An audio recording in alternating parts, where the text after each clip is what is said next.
He seemed profoundly sad. Really? Why? He was very close to me. So you're saying like He you just got back walked out? in and tell me. So what did you mean? What did you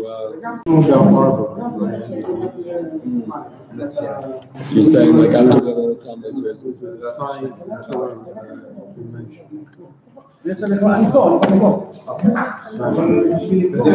Profoundly affected by giving times, you're saying after. Very much. Wow. I heard about numerous people. We are alive,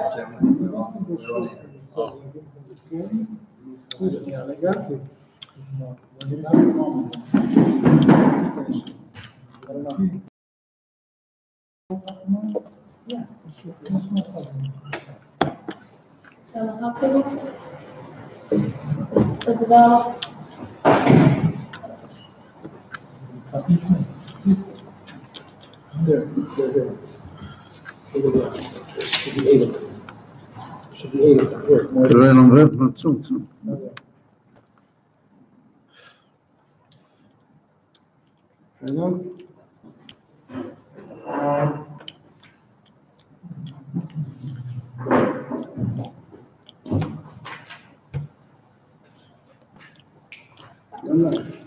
טוב, הערב אנחנו לומדים את דבר מלכוס של הרבי מפרשת במדבר, תשנ"א. English. In English, yeah.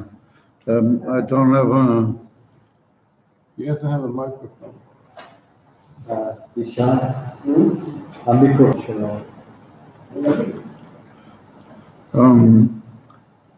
We're learning the Dvar Malchus of the Rabbi from Parshas Bamidbar, tשנ"א. At that particular time, the Kriyas had it that is very similar to the Kriyas that we have this year, but in a different way. Then Shabbos Bamidbar, it was Erev Chag HaShavuos, and this year Parshas is Erev Chag HaShavuos. But they're the same in the sense that Shabbos runs immediately into Chag HaShavuos. So in that regard, they're the same. It's a different Shabbos. Then was Parshas Bamidbar running straight into Shavuos. We have Shabbos Parshas running straight. But upon him, the Rebbe is going to deal at length with the fact that Matan Torah was on Shabbos. What is the explanation in this matter? So he said, Yonah Shal Shabbos Hu Manucha. The whole concept of Shabbos is Manucha. Therefore, Shabbos is called Yom Manucha. And also, we see in different places in the Psukim of the Torah, in reference to Shabbos, we see it's connected with Manucha, both Lamaila and Lamata, and also in different statements of our sages, we see the whole concept of not only Manucha, generally speaking, but Manucha is connected with the Manucha that will be the Yosid Love when Mashiach comes. And like we say at the end of the benching on Shabbos, Kodesh Baruch Hu Yanchilenu Liyom Shekulei Shabbos U'Manucha L'Chayei Eilomim. So we see the connection with Manucha of Shabbos to the Manucha that will be the Yosid Love when Mashiach arrives. And if that's the case, then the whole inyan of Shabbos is very linked intimately with the concept of rest, of Manucha. He said, V'kaka Matan Torah. In a similar way, Matan Torah has in itself the gift of Manucha in a slightly different way. And what is that? He said, V'kaka Matan Torah Pa'al Manucha Pa'olam. the union of Matan Torah caused a, as it were, rest or a finding of stability and menucha in the whole situation of the world. Ha'olam lekasha'atzmai, the world the way it is in its own right, nivra bo'evan shel shinoi v'tnua. The world is created in such a way that everything alters and everything is in a form of like movement. Tenua means, like movement and deliberate exercise in movement. That's the way the world is made. So he says, Ein mitzad klal zazman. If we take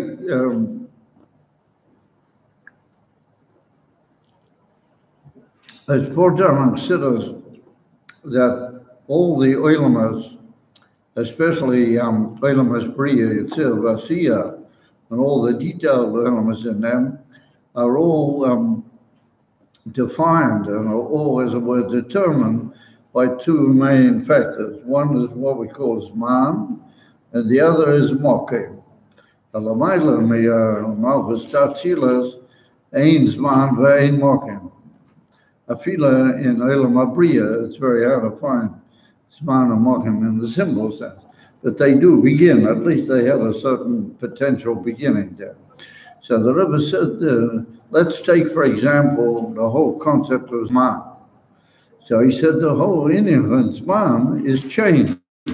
What you have now one moment, Zman tells you that the next moment you're in another moment, you're not in this moment. Which means that Zman is always moving. It's always, and it's not just moving, but it's changing. Well, this minute is not the next minute. And this hour is not an hour that's going to be later. And days, one day is different altogether from the other. And one day is a change altogether from the other. So therefore, said the Rebbe, both mitzat klolas hazman, this idea of movement and change in the whole creation has got to do with the general concept of time, but that is a shinoi in yomim. But in yomim kufa, it's not just days, but the whole units of time that make up a day. And that is the three states of over, hoiveve, va'osid. Yeah, the man feels the whole time the change from the present into the future, and what was in the past, etc., that's already gone. It's no longer present. So we've moved and we've changed every moment, and every day, and then every chodesh and every year. It's all different implications, and that's the three general states of Oba, Hoiva, Ozi. He said, "Chaim mitzad shinuim aprotiyim shel kol nivra." He said also, if we take each just individual creation, then it undergoes all sorts of things which alter its whole state in a drastic way from time to time. Tapuchas means like how do you call it, overturn, a turnover. Life is, everything's always turning upside down compared to what it was before. In other words, if my situation to this week, it might be very different than it was the week before, and I might all of a sudden be visited with a changing and drastic situation that I didn't have a few days ago, etc. All that indicates how the world is changing, and it's not rest. It's not in a state of status or rest. So he said, so it is with all sorts of different levels in place. Yes, if you want to move from one place to the other, you have to go. And so you're no longer in this place, you're in another place. But in order to make that change, you have to move around. And that moving around is the opposite of rest. You're not in a state of rest. And there's one only, Gemara says, that when a man travels, what we call the tiltal, how we call it, the movement, and the drastic movement of a journey causes him a bilbo. And that's called tiltuli gabra, the moving around of a man. and anybody who's traveled at length internationally, particularly knows what that means. That you get very changed and move over from the whole, moving from one place to the other.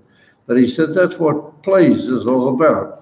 And that's got to do with a shinoi, which is heipach hamanucha, the tiltal, and it has to do with this whole like shaking around of one's private life. But bichdei lahagia memokim echad lemishneihu, in order to move from one place to the other, or to the other place, you have to go through the singing of, tiltal. Tiltal means like being dragged around, one state to the other. Which shows us that life is, and the world in general, is all the time in a state of alteration. It's not in a state of rest. It's always, changing and moving. And also, mokim demands a view that you have to alter. And we see that one person lives in one part of the world, another person lives in another. And that also has an important effect on him as a one. The conditions of place are also alteration in their very essence. However, since on the day of Shabbat, Hashem completed the Bria, and the whole Bria reaches what you might call consummation and completion, it was then noticeable and felt in the whole Bria, in all the different states and levels inside the Bria, everything was, all of those states all of a sudden felt a whole new thing had come into their lives. And what was that? Kavonas HaKodesh Baruch Hu B'Bria. Shehi Kavona Achas B'Yechida Shel Kol HaProtim Kulam. Oh, so he said that what happens on Shabbos, since you, as it were, all of a sudden face a state of extreme alteration from moving and change the whole time, and all of a sudden, both Mipkidas Hazman, but Hamokim, you're in one place and you're in a state of not moving, and also you're in a certain way, you're not limited by time like you are in the weekdays, you're beyond time. And we'll soon bring a proof to that. On the day of Shabbos, it's a moment where everybody pauses and he says to himself and to others around him, what is all this about? What is the purpose in this whole thing? In the weekdays, he's too busy and he's all taken up with all the alterations and he's changing. So he doesn't have time to busy himself with that. When it comes to Shabbos, he has time, and therefore he considers what is the kavanah and what is the purpose of this whole thing. And he comes to a conclusion that there must be a one and only kavanah behind all these details. In other words, all these details, which are very movable and very altering the whole time, they must all have some basic kavanah that Hashem put them there and he's aiming at. And he said, however, it can't be just a whole series of different kavanahs that alter according. No, Hashem, being as he is, absolute oneness and beyond the whole Bria, then he must have had one, as it was, central purpose in the whole Bria. Well, we're soon going to come to that. What is it? So he said, Kashem Mizbara Shekol HaProtim V'Achilukim Eim Chelik Mimator Achaz. That when it becomes, when a man begins thinking on Shabbat, he begins thinking about what is, then he reaches the conclusion, Midbarer means it becomes clear that all of these details and all of these changing, interrelating things that move, they're all a part of one aim. There's one super, all-embracing aim in the creation, which involves the necessity of all these things. Yeah? Over, that's for sure, that the necessity is not a plurality like all these things, or the inner aim, but it's a matora achas. So he said, "Harei hadova mei ve'manucha b'kol habriya." If a person will realize what is that purpose, yeah, well, that's going to cause manucha in the whole bria. In other words, if you have an opportunity to realize what are you really doing in this world, and you come to the understanding of what's the purpose of everything, well, then you become restful. And one of the reasons why a person is always impatient, that he can't really figure, what's he really up to? What's his point? How's the old saying? What's your line? What are you aiming at? What is your purpose? But if he realizes that there's a one and only purpose that is connected with the one and only Creator, and he gets to know what that is, and on Shabbos he has the opportunity to reflect on that and maybe come to a clear bureau of what that is. Well, that's called manucha. That's what manucha means. So it comes out of there, a very amazing idea, that manucha doesn't just mean laying on a couch, or laying on a bed or anything, just laying the whole time. That's not what manucha is. Emerson manucha, Hashem made it in the makeup of a human body that needs a certain amount of sleep. We're not saying that nobody should sleep on Shabbos. I come there over Shabbos. He didn't like sleeping on Shabbos. No. Yeah, the whole Friday night he used to remain awake. Yeah, I heard it from Rav apparently. Yeah, and he said that I'm a shoyma. It's written v'shomru b'nei Shabbos. So he said a shoyma who goes to sleep on his task, that's not good.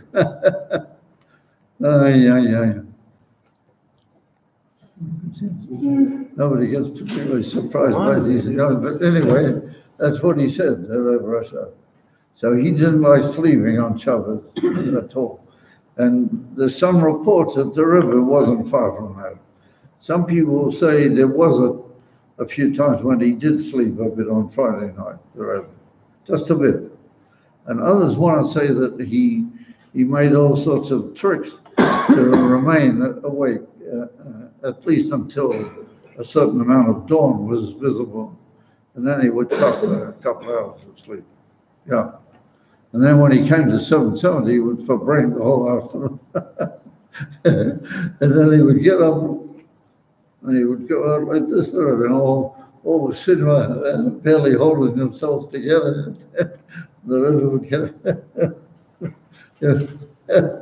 they all had a nice sleep. He didn't. The Koladeas, according to all opinions, a full night's sleep he didn't have for sure. Maybe a couple of hours, before dawn or something. Over Mela, it comes out La Pisa. It's very hard. We put in a lot of questions. We don't seem to, get the feedback. People just walk out in the middle. Anyway, I guess the answer is to find the purpose behind the whole thing. And that will cause everything to fit into place. So the Rebbe says that's what you're supposed to be doing on Shabbos. So Lefisa conveys that the purpose of Shabbos is to bring you to rest, because you're going to, as it were, become aware of what is your line? What are you doing here? What is the central point of the whole thing? Yeah? Once you get to that, then you'll be in a state of manucha. That is the emes of manucha. וכפי שרואים בפירוש ששבס קשור עם מנוחה בשני התחומים. If we examine the laws of Shabbos and the way Shabbos comes in and so on, then we see that Shabbos is connected with the union of Manucha in the two big areas that we mentioned before, the union of time and place. Yes, man and mocking. Benegel is man, Yodua Shabbos hi aliyah lamayla me'azman. Shabbos be'etem is lamayla me'azman. And what is the proof of that? He said, Shelochein betchilas hashavua haba matchilim lina yishuv hayom yom rishon l'Shabbat. So the Rebbe said, what's up? So yom rishon. Hayom, I don't know how many million days have been going through, the whole Bria up till now. So the Rebbe said, B'yom sheni v'chein halav, given she'ein hei mahavi me'em shaglav shavua hakoidim. The fact that we do that and we count time like that indicates that every week is a new entity and it's not connected with the week before. But why not? Why not say this is X number of weeks since the beginning of the creation? Elamai says the Rebbe, that indicates that every week is like a new beginning. So how can you do that? So he said, that means you must have gone up beyond time. And so when you come back into time, you start all over again. Oh, that's indicative that on Shabbos, you go up into beyond Lamayla Mibchinas Azman. And therefore you start counting time all the way right from the beginning again. Ayom Yom Rishon B'Shabbos. This is the first, as it were, day of a new week altogether. Oh, Mela, that's Lamayla Mi'azman. B'Kein B'Mokim. It's there's a Isa on Shabbos, you're not allowed to go outside the Tchum. Yeah, there's what's called a Tchum Shabbos. What the Gemara talks about Barichas, and that's based on the Pasuk. You have Al Yetze Odom Mim Koimai B'Yom HaShabbos. A man shouldn't go out from his place on Shabbos. It's just that we say that if you live in a city, then that's your place. And the Tchum begins at the end of the city, then you have Alpine. But if you're on your own, or you're in a small, limited area, then you only have Dalet Amas, and then after that you have Alpine, and that's all. In B'Kol HaKivon, that's all. You have to stay within a certain limited place. But if you're in a big city, the whole city is considered like your Dalet Amas. You move around, or since you're familiar with that, and that's like your home spot, you're not really bothered by the moving. It's like a natural thing for you to move. For example, I live in Tzfasen. For me to walk up to the main street, or that's not like a tiltal hadera. It's not like I'm going, some difficult journey. I'm just moving within my own intimate area. But once you get to the end of that intimate area, you only go to Mama. You can't go anymore. In other words, the Torah tells us you have to stay within your own place. You have to be limited. So there's no moving from place to place on Shabbat. And there's no, what you might call, mobility of place. Everything frees us. He said, inside his own tchum, that's all his part, that's all his place.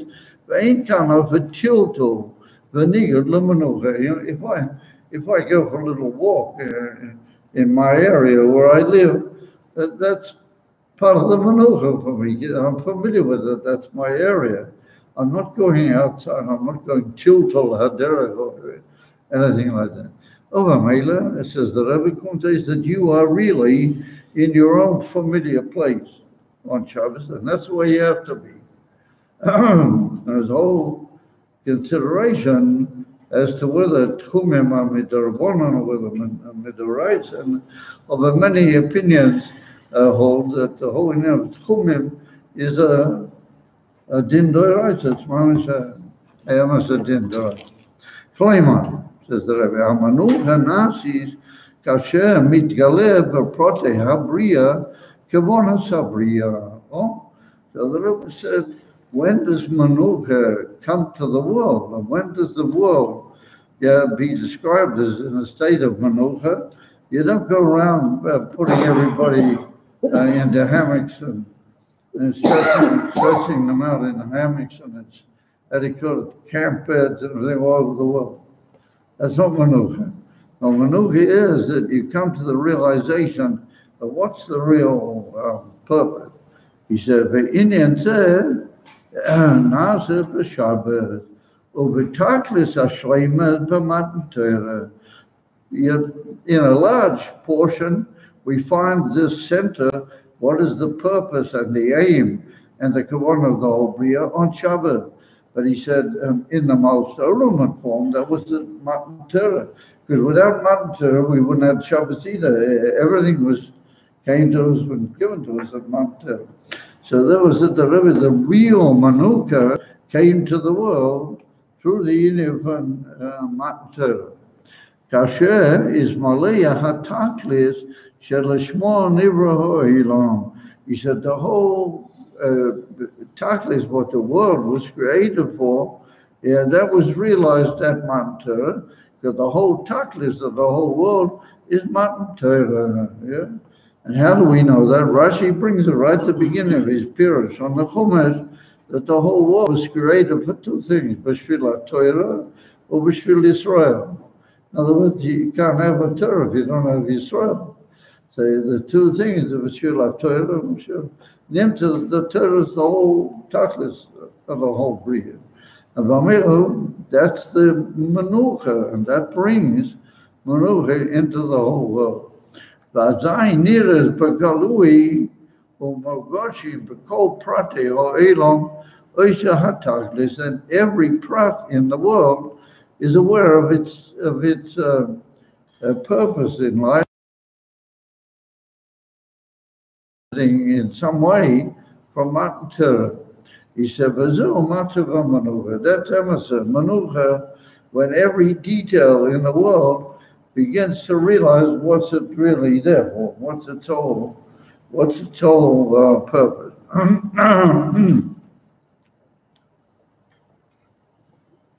So the truth is that there's a statement in the Gemara, which in the inside of the Sikha that Rabbi mentions it, and I think it's important for us to mention that. Also, the Gemara brings it down in Masechta Dvar, right near the beginning, and that's it's like this: that when we count in the Chumash the days of the Bria, we say Vayir Vayiboicha Yom Sheni, Vayir Vayiboicha Yom Shlishi, Yom Rabbi. When it comes to Yom Shishi, it's not written Vayir Vayiboicha Yom Shishi, but it's written Vayir Vayiboicha Yom HaShishi. So the Gemara asks, why is that hay? You say that, why does that extra hay occur by the word shishi? You follow? So it's written ha shishi, the special sixth day. So what is the very special sixth day? So the Gemara says Matan Torah, for words. So the Gemara said to the whole creation, he said, listen, creation, I've created you all, but I don't have to leave you. I can take you all back again if I want. He said, however, I've put a condition into it all. There's going to be a sixth day, that's the 6th of Sivan, and there's going to be a day when I'm going to offer the Torah to the Jewish people. If they will take it and everything's fine, and there'll be Matan Torah, then you guys will also remain. The whole world will be okay. But if not, I'm going to take you all back and throw you into Toyu. That's what they have. If for some reason, the Yidden are not makabel the Torah. That's a Gemara.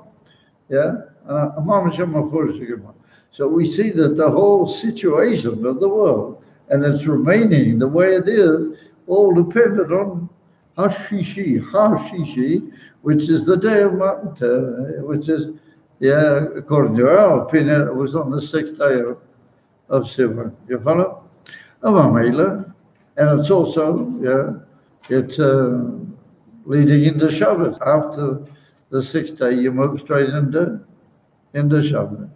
Avamela, says the Rabbi, from all those things we see, that that's the emes of Manucha, is Dafke Alidei Matan Torah.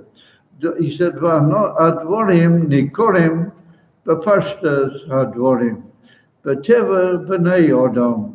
We see it, the Eibishter made that this is the way men function according to their own basic nature. How they call it? Their own basic teva. This is the way a man's function. So he says, "Kasher hu eina magish as kavona v'taklis b'chayo, azai hu b'matzav shel chaysa sheket u'manucha."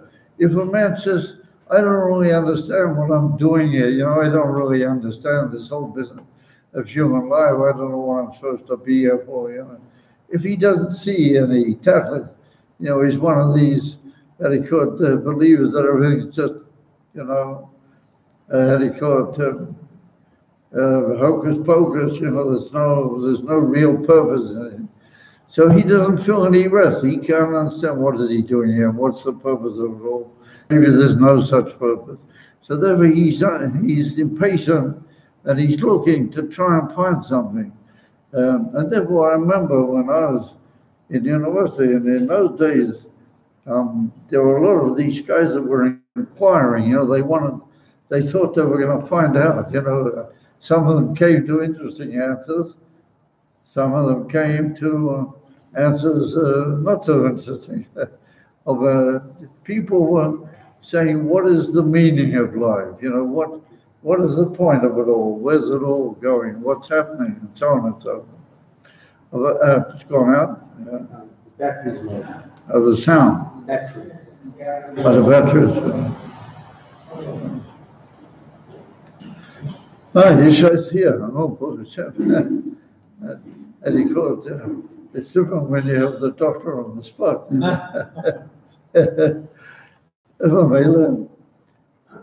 I remember very well in my younger days, people were saying, "What is the meaning?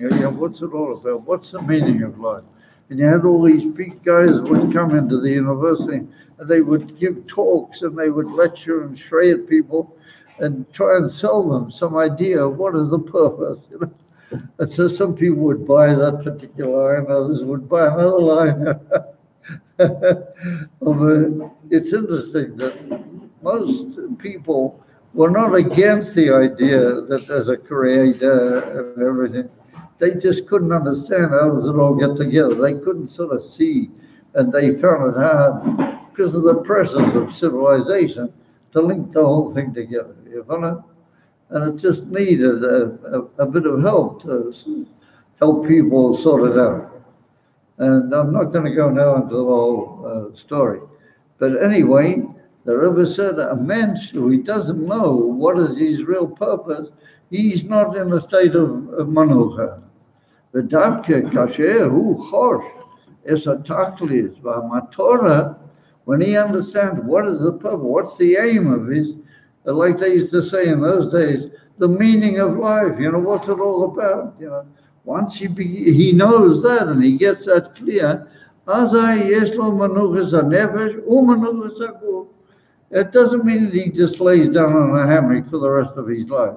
But what it means is that he's at rest, because even though he moves around and he might move very energetically on certain things, but he's at rest within himself. And that's the emes of manucha, says the Rabbi. The emes of manucha is when you know what is your purpose, what are you here for, and what's it all about. And he said that you've got both manuchas hanefesh and manuchas haguf. Not just that you feel good, but you're actually restful. You're not in a state of tension and unpleasantness towards others. You're restful. You're able to, be makabel everybody nicely and relate to the world. And he said, he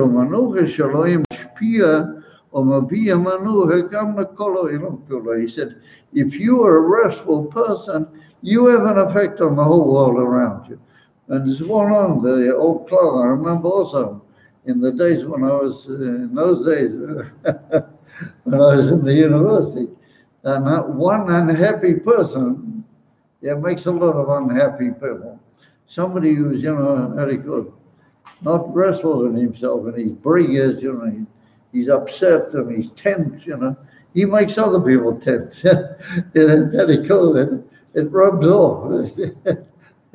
It's like a grease that smears onto people. if you're unpleasant and you're not in a positive outlook, other people also get that way. They get tense, they get a bit tense. One sees it in so many families, One of the central members of the family is very good, so everybody's, messed up, everything. But when everybody's calm and everybody feels what are they really doing and what's it all about, so then everything's different altogether. Mela says the Rebbe, that has an effect, and that's an old saying in the old English, that one unhappy person makes a lot of unhappy people. You follow? It's not good to be unhappy. When you're unhappy, you make other people also unhappy. But if you're the manucha, because you know where you're really going, then everybody gets affected. It spreads very good. It's a spreading influence. So he said, "V'taklisi." So what is this taklis?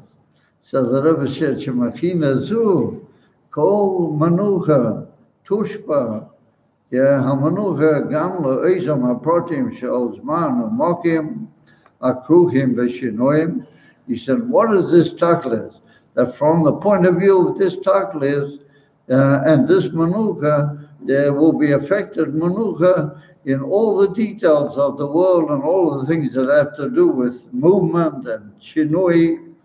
Geshem shebeshabbat, geshem shebeshabbat, mizbochim kol yamei hashavua.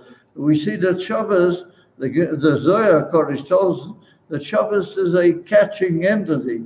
Shabbos affects all the days of the week afterwards. And what does it do? It makes them have a moment of rest and absolute perfection. The Gemara says that the Shemoneh Esrei that you daven on a weekday, well, that's the Bechina of Shabbos in the weekdays. That's like the re-expression of Shabbos. And at that moment, you're in a state of complete, well, you're supposed to be in a state of complete connection and rest with your Maker. So he said, so what is this taklis? He said, just like we find that Shabbos has an effect on all the days of the week, kasher sugim b'inyonei oilom, and what is the inyonei oilom? Inyonei tnua u'shinoi, that the rest that comes about on Shabbos by finding what is the real taklis, united with din and Torah. He said, that causes, that all over the world where everybody's busy with all the different details, there will be, as it were, a new state of rest and peace. Kalima. That means to say, Ba'avedus Hashem yeshna kama shlovim v'darges. In serving the Eibster, there are different levels. And so therefore we find what we call rotzoi, v'shoi, people are going out, they're coming back, the angels are going out and coming back, and the angels are straying, and there's a lot of what you might call action. But there's a simple, basic point behind the whole thing, which is the whole point of the Torah and the whole point of Shabbos. And if you chop that, then you bring, as it were, a rest into all these movements. And there will also be a point where their realization of what that is causes them inside the movement a state of peace. And what is that? So now this is the big pitch line. We kasher negeshes b'kol inyonei avoda anakuda ha'achaz. You have to come to realize that there's one nakuda inside the whole of Avodas Hashem, shelamayla miyizchalchu, what that's completely beyond, into division, into details. And what is that? Ani loy nivreisi ela l'shamesh es koini. Oh, shalom aleichem. That's the famous statement of the Mishnah at the end of Masechta Kiddushin. Over there's two Girsoi, said he called the two texts as to how the statement appeared over there. And the Rabbi quotes it here in the more extreme one. So the first text just says, Ani nivresi l'shamish eskointi. I was created in order to serve my Maker. The other text says, I ni lo nivresi ela l'shamish. The other text says, I was not created only. Why was it? Okay, what am I doing here? Ela l'shamish eskointi. But that's a much more stronger way of putting it. I wasn't created only for that purpose. So, that makes it stronger. If I say I was created to serve, yeah, maybe I got other things to do as well. That's one of the main things. But if I say I was not created only for that, well, that makes my whole existence only that. And therefore, the Rebbe says that's the girsa that he's basing it on. I was not created only for the sake of serving the Eberster. Now, when a person thinks about that, I was not created only to serve my Maker. What does that tell me? What does that basically tell me? I'm not really here for myself. Basically, what it comes out, if I say I was only created to serve him, then I have nothing to do except to serve him. And if I do something else, I'm not fulfilling the purpose and the tachlis of my own creation. Is everybody with me? Yeah. I get the feeling that I suffer very heavily from the chamsin. So I get the feeling maybe other people also suffer. So what is the Rebbe saying with it? What is the Gemara telling us with that statement? That you didn't really come down for yourself. And the secret to know and to reach ultimate manucha is what they call Chassidus bittul. And bittul means not you. Bittul means self-nullification. So therefore, if you realize that I really have nothing to do here, I wasn't created. Oh yes, you were, but you only created for one and only thing. Then you get out of yourself. You realize that you're not here for your own purpose. You're here to serve the Eberster, to do his task and make a deal with his body. Shalom Aleichem. You're just a Eved. And not just Taman Eved. You're completely and utterly, in your whole materials, you are batil. When a person realizes that, then he relates to limud Torah, and then he realizes the Torah is just a way of teaching him how to do that in the most effective way. And the whole inner of Avodas Hashem is that, and the whole purpose of life is that. What is life? What is the purpose of life? Well, that's it. When a person realizes that, even though that's his matziyas, he really reaches genuine manucha that way. And that's when you're in a state of real rest, both mitzad yeguf and mitzad neshama. So I'm sorry, gentlemen, but the way to this state of rest, both nefesh or b'guf, is to get out of yourself and to realize that you're not really here for your own self. Yeah, sorry, bye. You're here only to be I have a lastly dear of a taktoinim and a shamish eskoinim. Oh, of a mela says the Rebbe, Lafiza Komtois, that there's one and only, as it were, matorah in the whole bria, and if your whole aim is only to serve him and to, as it were, do what he says, then there's a thing called Ratzon Hashem. What does he really want? What is really the aim that he has, that I've got to serve that aim? Let's find that out. Once I know that, I'll devote myself purely to that aim. Then I'm going to fulfill my whole creation. I'm going to be at rest. I'm going to cause rest in the whole Bria. So he said, where do we see a very interesting example of that? We learn in these weeks we learn Pirkei Avot, and Perek Hay towards the end, according to most authorities, is the actual completion of that Perek, even though there's another few lines. But some people say that's like a brisa that was added on at a later point. But the actual Mishnah completes with this statement. And this was said by a person called Yehuda ben Tamar. You ever heard of it? You never heard of Yehuda ben Tamar? You must have. Never heard of Yehuda ben Tamar. The whole Shulchan Aruch begins with the words Yehuda ben Tamar.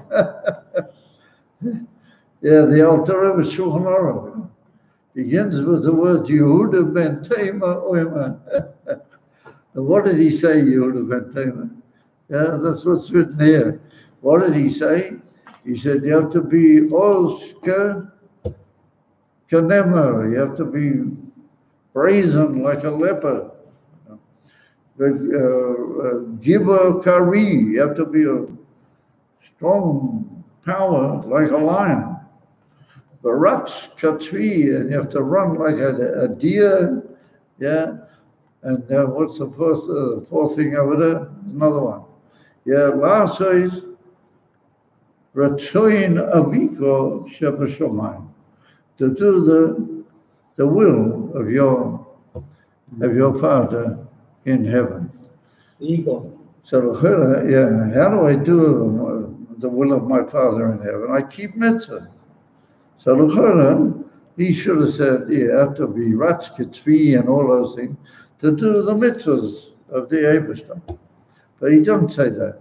He said, you got to do the will of your Father in heaven.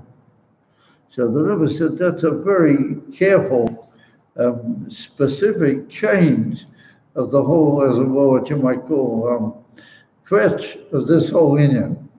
When I say that you have to be devoted like a lion and a leopard and a tree with the whole thing, to mitzvahs have different sorts and they have different, they work in different fields. There's a plurality in mitzvahs. So it means that you're devoted maybe to certain themes which you might even feel a certain preference maybe for one thing over another. Or so Yehuda ben Tamar, he said that's not the way to serve Hashem. You have to do all of his mitzvot, emes, that's what he wants you to do. But you have to do them because they're his will. And you're going to be devoted to one and only point in all the mitzvahs that you're doing Hashem's will. And in will, there's no messing around. Will is a one and only adequate thing. And it's the same thing in everything. The Malchus, if I want a certain detailed entity, I want everything in that with the same power. It's not, the will is an absolute entity and value beyond all the details. And therefore, Yehuda ben Tamar, when he's summing up the whole Pirkei Avot, he's summing up the whole Pirkei Avot, and he says, by the way, the last word that he finishes off the whole Pirkei Avot, according to most opinions, is Yehi rotzen l'chonocha Hashem Elokeinu v'Elokei Aviseinu she'yibona beis hamikdash b'mheira v'yomeinu. That's how he finishes it. Yehuda ben Tamar. What do we see from that? Yeah.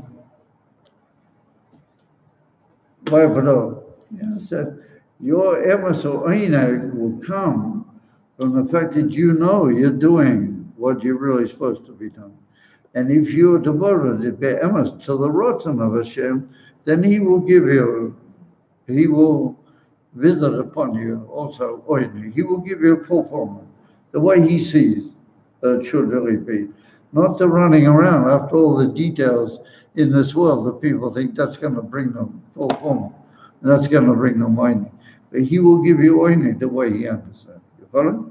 He said that Yehuda ben Tamar is telling me that I've got to be devoted to the one and only central point that my Indian l'shamish And that means to do what he really wants, not what I want, what he really wants.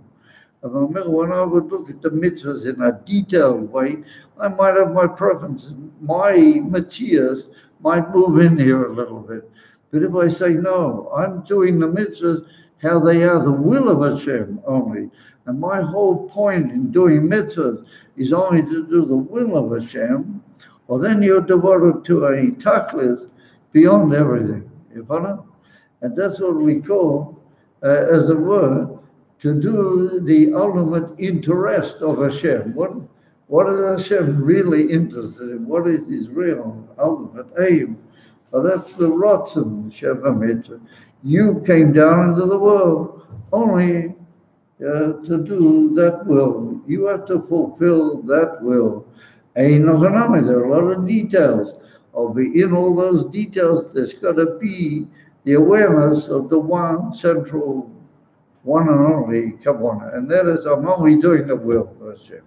All the details are part of the way of doing his will. Because he wanted that and he wanted that, but ultimately, it's all one and only will, his will. When you think about it, Yehuda ben Tamer says an amazing thing. Because the Rabbi is right, he should have said, there's a lot of mitzvahs, and they've got all sorts of different halachas and different.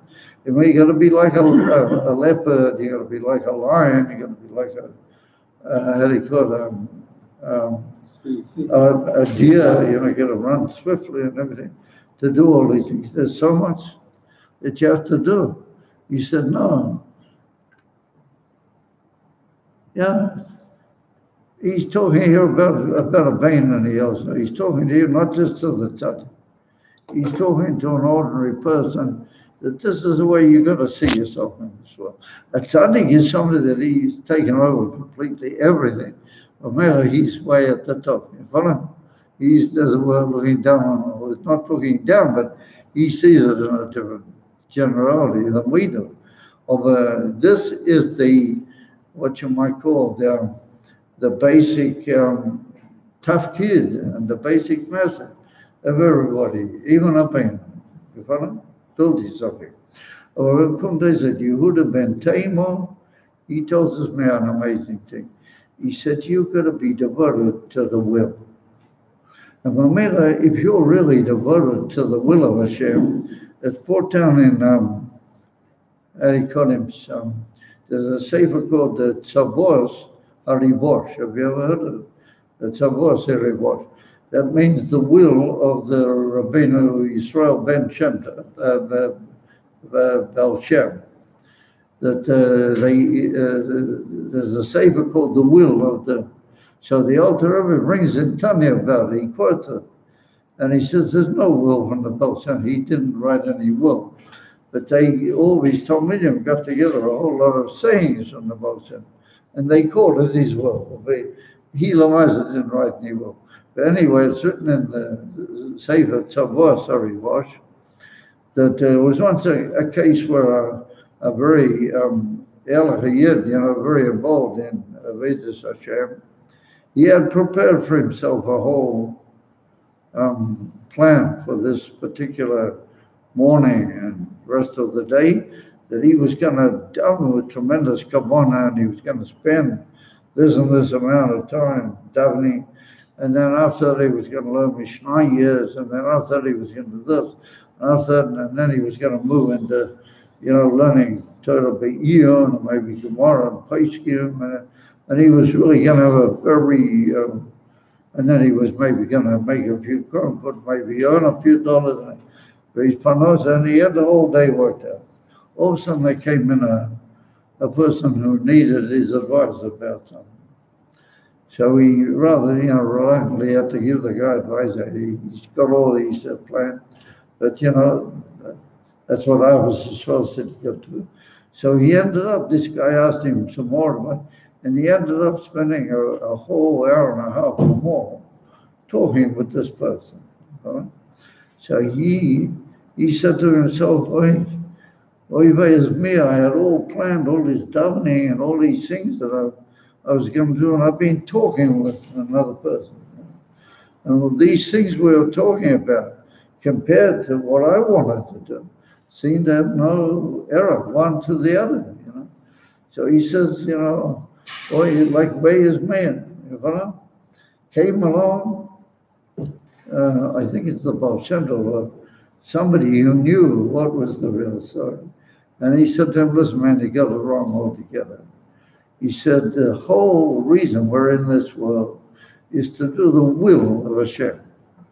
So you thought that the will of Hashem for you at this particular period of coming hours of this day was putting on your tomb and all the kavanas and davening and the whole thing. And that was your way of doing Hashem's will. So he said, what did Hashem show you? He showed you that he had will in another form altogether. And that was his real will. The real will is that another Yid's welfare is more important than your davening at that particularly when he needed you badly. Then you had to give away and you had to talk what looked to you to be just, you know, Dvarim Ba'oma, and Tavki those Dvarim Ba'oma you were carrying out, performing your Emes HaKavon. So how can that be? Because you're doing what Hashem wants. You're doing the will, not just what looks to you to be, you know, very nice. You're doing the will of Hashem. What does he really want of you? That's what Yehuda ben Tamer came along and he revealed us. You got to know what is the will and be devoted to the will. Last is routine of it. Not what you think, and what makes a lot of sense by you. Yeah, you got to do what is he? Malchus. And then you're in a state of maneuver. Then you won't get all upset. And you'll say, oh, I really intended doing this, and this guy's messed me up. But you'll say, this is all Hashem's plan. And Baruch Hashem, that I was able to, thanks to Hashem, I was able to carry out Hashem's will. And you restful, you understand? Because that's the maneuver. And then you make other people restful as well. And it spreads around to the creation. And it becomes part of the whole makeup of the world. You follow? But you must never get, you know, uptight about something. I try to work myself very hard that whenever I'm tempted to get uptight, you know, I always think, wait a minute, is this really what you're supposed to be doing? There's an old sort of saying in English, count 10, you know. Before you say the next word, count 10. And if you count 10, the Rabbi brought it down once in a sikha. If you count 10, by then you will probably calm down. And all of a sudden you'll see that really that's not the right line to take. You know? And you calm down and you get rid of all the anger, and then you maybe say the right thing. And what is the right thing? What Hashem really wanted, you should say. And it's such a profound thing. And I remember that I heard from Rabbi, you guys didn't know Rabbi. You knew Rabbi Pliskin? I knew you heard about him, yeah. He was the most amazing person. So I remember once he said to me, he said, listen, he said, you're always going for the big lights. I said, isn't right. He said, but you have to ask a question. What is the Emes interest of the Eivester? What is Hashem? You know, what is Hashem's interest at this point? What does he really want of you? Given any situation, if you teach yourself to pause just for a second and ask yourself, what does Hashem really want of me in this situation, you'll probably act differently and you'll act in a state of maneuver. Because you'll know that this is routine of you. This is the will of your Father. You have to do the mitzvah, you have to find time to daven, you have to fit everything in, but you have to know, sometimes what looks to you to be lost time is not lost time at all. And that is the secret of the whole thing. That is the Indian. Lastly, is return of it. So powerful, so unbelievable. And what's written immediately after that? That it's not written anything in the Mishnah. It's just written, Yehiroten Mofanecha, Hashem Elokeinu Elokei Aviseinu, Shibona Beis Hamikdash B'Mheiro Yomeinu. That's, we say that at the end of just before Kaddish D'Rabbanan in the morning, before Shachrit. Or that's a quote from the Mishnah, and that Yehuda ben Tamar said, because he knew this whole secret that you got to be devoted to Ratzon Hashem. And the Ratzon of the Eivos is he wants Gilei Lakus in his world, he wants to bring Mashiach. And therefore, if you're really devoted to the Ratzon, you'll be holding Vashrei. We want the Beis Hamikdash now. And what I'm saying, we have to have the opinion based on Mikdash B'Mheiro Yomeinu. No putting it off. You follow? And that's what the Rabbi develops. The whole Sikha now goes around this whole point. That your purpose is to know what does Hashem really want of you. When you get that, you get Manucha, and you always be in Manucha. Those around you will also be in Manucha, and then you're heading hotline for Moshiach. You're hotline on the Moshiach train. And that's what Yehuda ben Tamar, that's what he said. Amazing. And the Rebbe writes about why does the Alter Rebbe start these whole Shulchan Aruch with that name, Yehuda ben Tamar. So amongst the things that the Rebbe writes of is this point here, that Yehuda ben Tamar, he's got this whole, but apart from that, the Rebbe writes that the word Yehuda is from Russian Hoidua, Yepitel, Hoidua. Tamar means you've got to say something. Tamar is the word in Aramaic to say. Tamar, you say. The Rebbe said, what's that got to do? Yehuda ben Tamar. Tamar is a rather unusual name. No? He is Yehuda ben Tamar. He is Yehuda, and he's like the son of the speech. He's in as to speak. In other words, sometimes you've got to be ready to talk up. You shouldn't just be a slipper and a battling. You know? If you're in a place where you got to say a couple of words, then you have to do it, but only in a positive way, only in a nice way, in a positive way, in a way that will leave the other person in a state of manuch. That is the whole amazing quetch.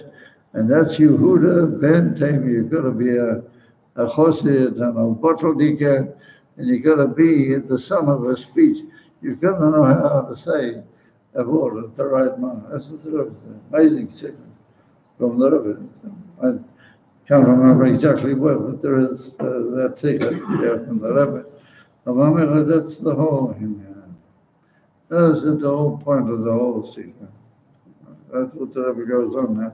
And he said, that's Emerson Manucha, and that's what Matan Torah is all about. That's all. And he said, that's all we have in Shabbat. So he said, this year you got them both together. Shabbos, which is supposed to reach that conclusion, leads you into the big lights of that conclusion. Matan Torah. Okay, guys, so everybody will forgive me, but I'm battling around every at the moment. And Hashem will help. That's not good. And it's Manish Pilapaz, this Yehuda ben Tamar. You know where he's buried? Over there in Dalton. Is it Dalton? Alma and Dalton. Yeah. I took your son and It's in that general area. 18 years ago. And what you do is you go through an apple field. You go through an apple field and you go up onto a big mountain. And he's at the top of the mountain. That's the picture. That's it. It's the most amazing place. And when you stand there, you see if it's not a crazy Hamsin, but if it's open air, you see the most unbelievable view. You see this unbelievable. Have you ever seen a view like that? Where you would have been taken? Rabbi Gafni, your son, You look all into Lebanon, I suppose, maybe even Syria, all over your son Yosef Yitzchak took me and Uncle Chersky 18 years ago. He knew what he did. You have to go by foot. You can't go by car. You have to go by foot. You can only go to a certain point by car. Yeah, you got to walk up. Then you have to walk up to the apple orchard. Oh yeah, that's amazing. But nowadays they've made it very nice. You know, but I used to go there in the old days, not long after my marriage, and it was just a little tomb of you would have been taken. It wasn't all this nice park and everything. It's Dalton, yeah, it is Dalton. No, get it. Thanks, Vince. So listen, I just want to mention that you guys all remember Pinchas Eliyahu. Remember? Yeah, of course. You remember Pinchas Eliyahu? Can't hear anything. Pinchas Eliyahu. Nobody remembers. Do you remember Pinchas Eliyahu? Talk to him every week, absolutely. Huh? Talk to him every week, thank you. Yes, of course. Sure. Do you remember Pinchas Eliyahu? Sure. Do you remember? I think I'm permitted to mention he's going to have quite a serious operation. You know, on the 5th of June. Where are we now? May 30th. We're a week away, about a week away, Oh, where are we now? about a week away, May 30th. It's about another 4 or 5 days from now. And I don't want to go into details, but it's not just a peaches and cream deal. It's not just a small operation, it's a serious operation. And I think it will be